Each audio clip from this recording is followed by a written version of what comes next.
Oke, assalamualaikum warahmatullahi wabarakatuh. Eh, Hari ini bertemu lagi dengan saya di mata kuliah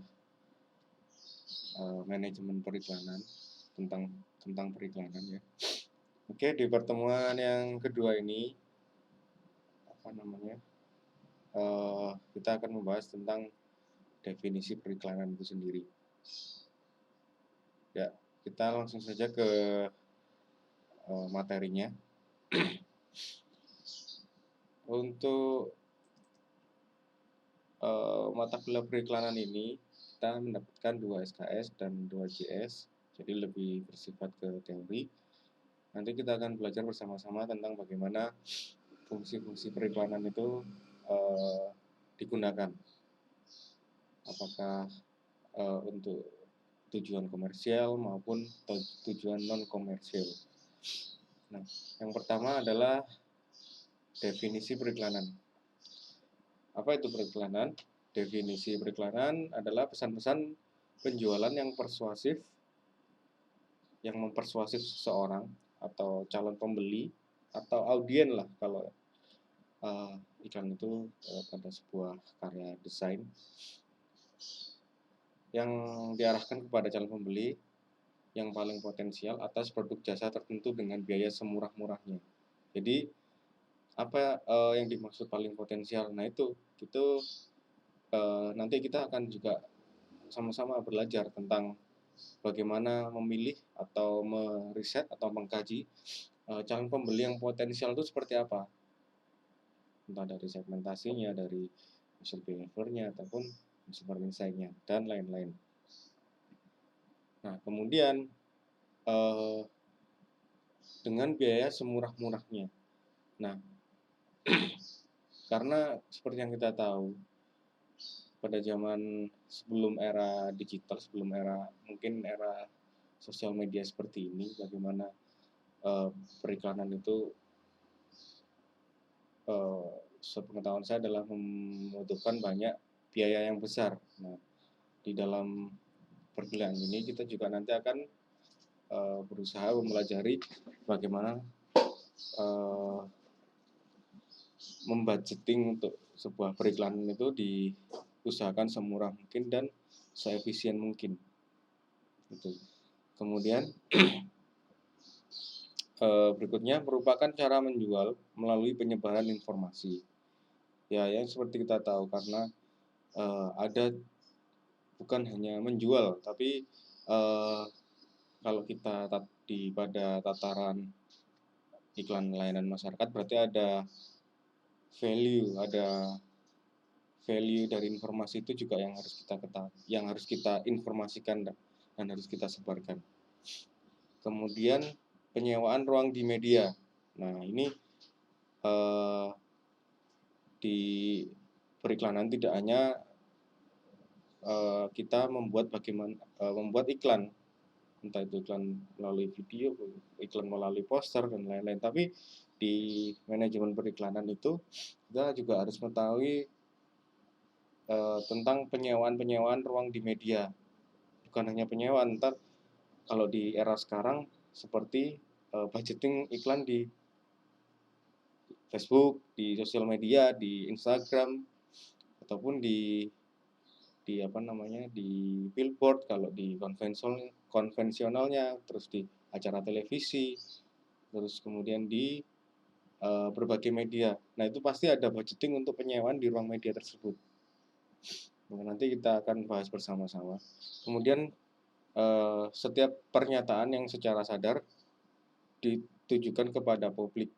Nah ini pernyataan-pernyataan iklan atau pesan-pesan persuasifnya itu kita buat secara secara sadar dan bertanggung jawab karena hal ini akan disasarkan kepada publik. Nah sehingga pesan-pesannya ataupun isi dari informasinya itu harus benar-benar bisa kita pertanggungjawabkan kebenaran dan keabsahannya, kefaktualnya. Ini nggak bisa kita semata-mata beriklan kemudian biar engagement-nya banyak kita membual dan akhirnya jatuhnya akan mengelabui calon pembeli itu. Nah, itu harus benar-benar diperhatikan. Kemudian dari katanya, seperti biasanya dari kita membedah dari katanya dulu. Advertising dari kata advert Latin artinya mengoperkan pikiran atau gagasan kepada pihak lain. Jadi kita mentransformasikan sebuah konsep atau gagasan kepada pihak-pihak tertentu. Kemudian ini sama dengan pengertian komunikasi menurut Otto Glettner. Kemudian alat pemasaran yang persuasif. Nah, alat pemasaran persuasif berarti iklan ini adalah salah satu tool untuk melakukan pemasaran sebuah produk ataupun jasa yang secara persuasif, yang secara mengajak menurut John Wright 1978. Kemudian berikutnya adalah iklan adalah bentuk pembayaran suatu proses penyampaian pesan yang sifatnya non-personal atas tanggungan sponsor tertentu. Nah, ini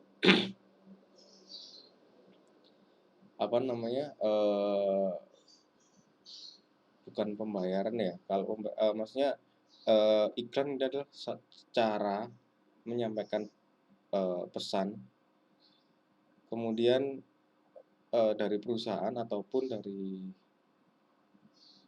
yang disebut non personal itu adalah perusahaan atas tanggungan sponsor tertentu, artinya atas tanggungan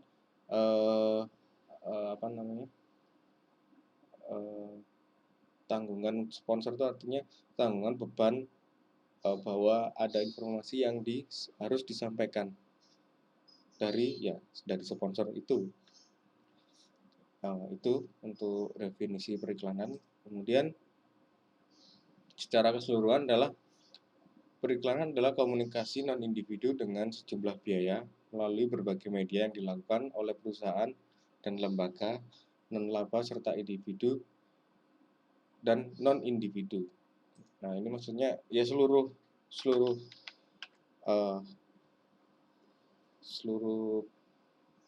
pesan ataupun konsep ataupun konten yang dikomunikasikan secara komunikasikan non individu dengan sejumlah biaya. Berarti di situ di periklanan itu ada budgetingnya. Kemudian melalui berbagai media, berarti di situ perlu medianya. Entah apapun medianya, berarti perlu medianya, perlu penengahnya, perlu jalurnya, perlu jalannya. Jadi komunikasi pesan itu perlu media untuk penyampaiannya. Kemudian yang melakukan siapa? Yang melakukan adalah bisa perusahaan, biasa lembaga yang non-profit seperti lembaga pemerintahan yang pasti mengiklankan pesan-pesan layanan masyarakat, kemudian serta individu ke individu. Jadi satu dari orang ke orang lainnya. Itu secara overall definisinya. Entah itu nanti intinya engagement banyak calon pembeli, calon audiens itu untuk dapat menerima pesan tersebut, informasi tersebut secara baik dan efisien. Kemudian non individu. Nah, pesan iklan non individu itu adalah tidak ditujukan untuk seseorang, tapi untuk diketahui orang banyak. Ya. Jadi nggak per individu, nggak per orang, nggak hanya satu orang. Kayak kalau individu mungkin kita bisa mengiklankan per direct message ya. Seperti itu. Kemudian kalau non individu ini berarti kita sebarkan ke seluruh orang. Nah, untuk penjumlahan biayanya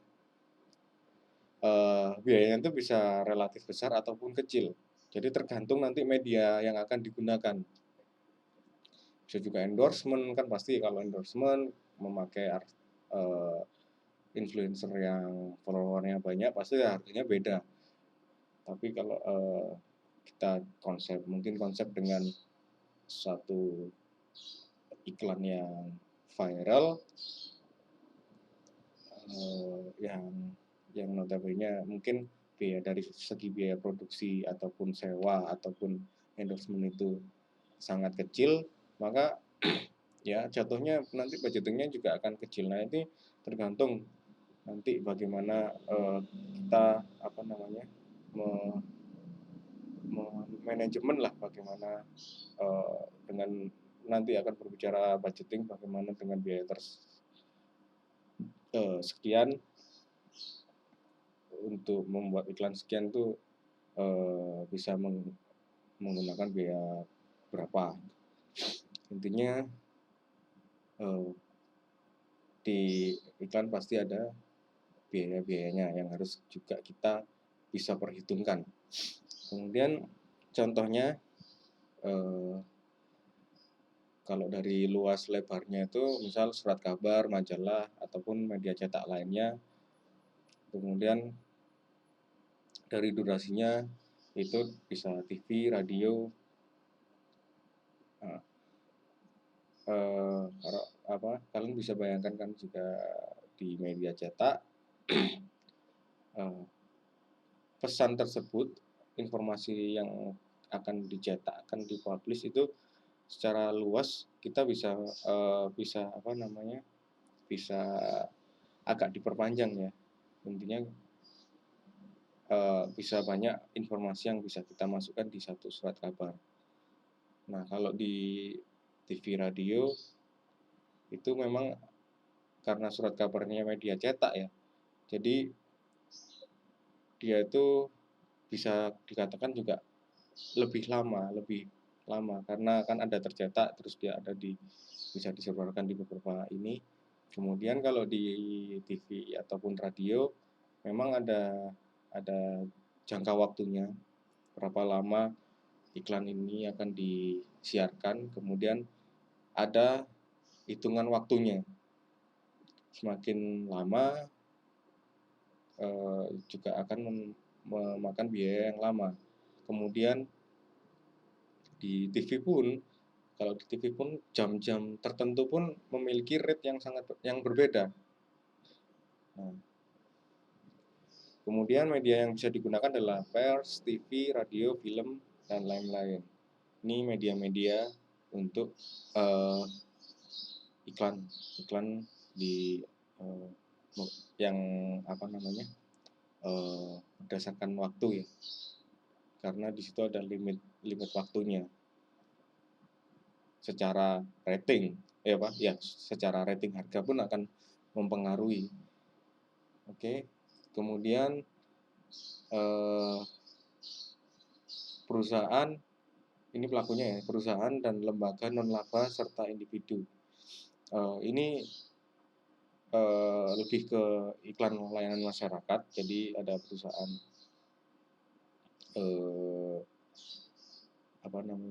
non individu yang ingin menyebarkan suatu informasi, namun di situ tidak ada output atau luaran ajakan iklan tersebut untuk membeli suatu barang, produk ataupun jasa. Jadi istilahnya tidak ada nilai profitnya. Bisa perusahaan swasta, koperasi, ataupun BUMN. Kemudian lembaga non-laba ataupun departemen ataupun individu atau siapa saja yang bisa melakukan hal ini. Nah ini lebih ke non komersialnya. Kemudian macam-macam periklanan adalah pertama periklanan barang. Ini bisa barang dan jasa ya. Jadi dia iklan itu menawarkan produk, barang ataupun jasa. Diharapkan outputnya akan membuat calon pembeli itu tertarik untuk membeli produk tersebut. Kemudian ada periklanan kelembagaan. Periklanan kelembagaan ini ya maksudnya bisa ke ILM juga. Iklan layanan masyarakat itu masuk ke ILM. Kemudian ada juga profile, company profile, kemudian campaign partai, banyak. Intinya dia di periklan kelembagaan itu berarti mengiklankan bagaimana profil si perusahaan tersebut, lembaga tersebut, agar orang mengetahui fungsi-fungsi dari lembaga tersebut hadir di masyarakat. Kemudian tujuannya adalah menimbulkan rasa simpati terhadap perusahaan atau lembaga.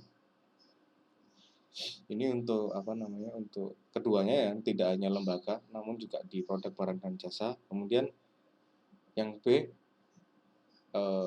menciptakan citra artinya goodwill, jadi kesan baik kepada perusahaan ataupun lembaga tersebut.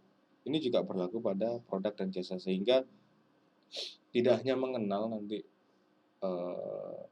masyarakatnya ataupun calon pembeli ataupun sasaran target periklanannya, sasaran target marketnya, namun diharapkan juga akan menciptakan citra yang baik gitu loh, image yang baik terhadap perusahaan ataupun produk dan jasa. Nah, kemudian periklanan menurut geografisnya. Nah, periklanan menurut geografis berarti kan menurut wilayah. Jadi di mana kegiatan tersebut dilakukan di nasional, regional tertentu, lokal, ada juga pun internasional. Nah, ini kaitannya itu nanti kaitannya itu nanti juga di pembiayaan juga. Pasti misal sasaran pasarnya nasional, untuk menjangkau pasar nasional, berarti media sirkulasinya juga harus nasional. Artinya ya TV nasional, kemudian produsen dengan distribusi nasional juga. Berarti kita harus memilih perusahaan iklan yang memiliki jangkauan yang nasional, ataupun produsen dari produk ataupun jasa itu juga memiliki pendistribusian nasional. Jadi ini harus saling terkait ya. Ketika kita ngomongin periklanan nasional, jadi sasarannya, medianya, kemudian distribusinya juga secara nasional. Kemudian periklanan regional. Nah, ini terbatas di daerah tertentu.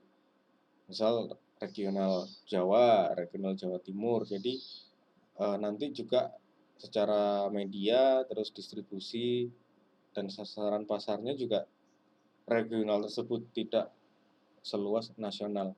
Nah, di situ juga ada perbedaan. Misal nasional kan mungkin bahasanya harus bahasa nasional, bahasa Indonesia kalau di konsepnya ya. Kemudian kalau di regional kita bisa memakai istilah-istilah tertentu yang ada di regional tersebut. Jadi bisa lebih spesifik dan akhirnya akan menjadi lebih efektif.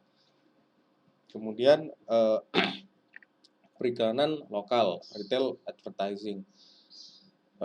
Ini dilakukan oleh pengecer yang tujuannya untuk pasar lokal. Kemudian dilakukan lebih mementingkan merek atau nama toko. Jadi ini lebih ke sub yang paling dasar. Misal kayak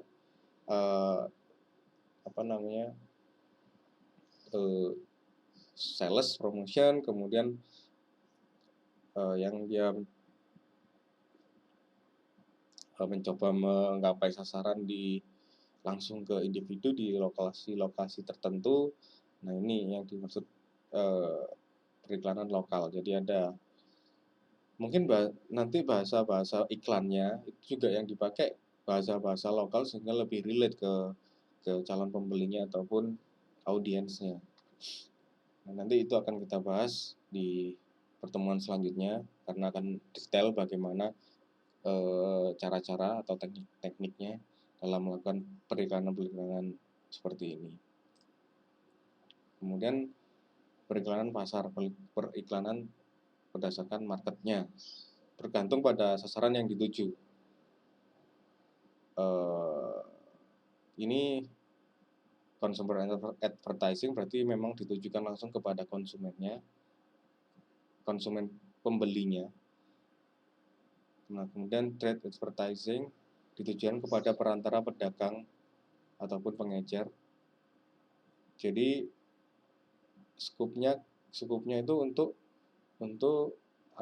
distributor gitu loh. Misal iklan satu produk mungkin cat gitu ya, ataupun ya cat lah, Avian katakan.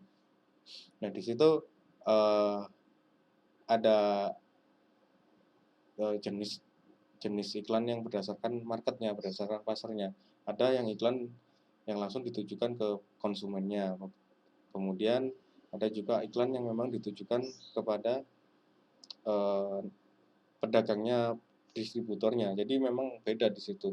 Bisa juga nanti kan ngomongin kalau di konsumen lebih ke kelebihan produk dan jasanya. Dari produknya, produk Aviannya seperti apa kelebihannya. Kemudian harganya murah. Namun kalau langsung tertuju harga ecernya, harga jual per bijinya. Kemudian kalau di street advertising dia bisa saja iklannya nggak hanya ngomongin kelebihannya, tapi bagaimana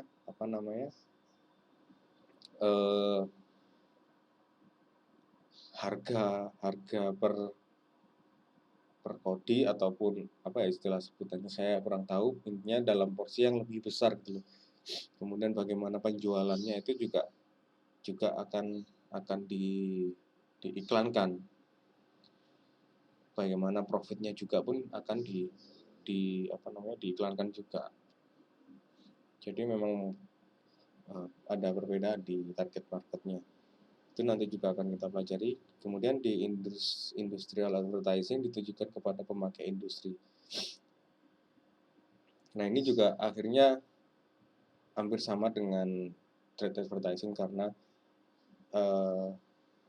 di industrial advertising itu lebih spesifik kepada pelaku-pelaku industri. Misal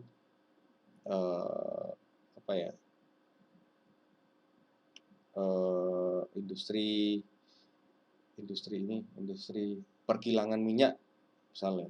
Jadi tataran iklannya memang dikhususkan untuk sebuah industri itu. Jadi ngomonginnya udah sangat beda.